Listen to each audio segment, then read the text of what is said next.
Hello friends, welcome back. Today we will discuss the outcome of Alaska Summit. On Friday, 15th August 2025, President Donald Trump and Russian President Vladimir Putin met for a nearly 3-hour summit at Joint Base Illmendorf-Richardson in Anchorage, Alaska. The main focus of their discussion was on finding a way to end the war in Ukraine. However, no solid agreements came out of the meeting. Trump mentioned that there was some vague progress, saying many points were agreed to, but he didn't go into any details.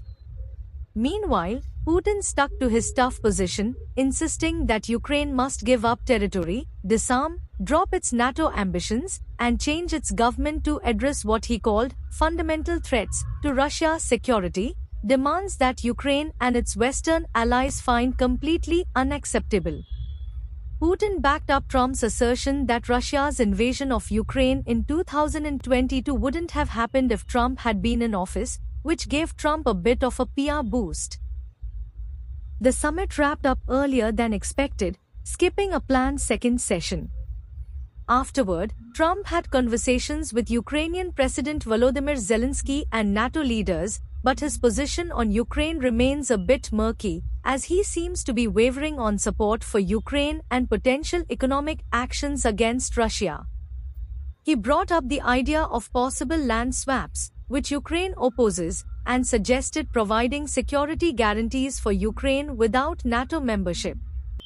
Ukrainian officials, including Oleksandr Meryzhenko, saw the summit as a PR victory for Putin, who appeared to be on equal footing with Trump and managed to deflect narratives of isolation.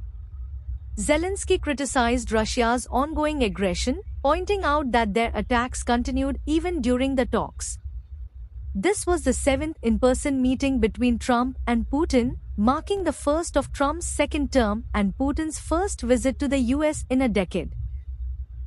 The leaders hinted at the possibility of future meetings, potentially in Moscow. Thank you for watching. Have a good day.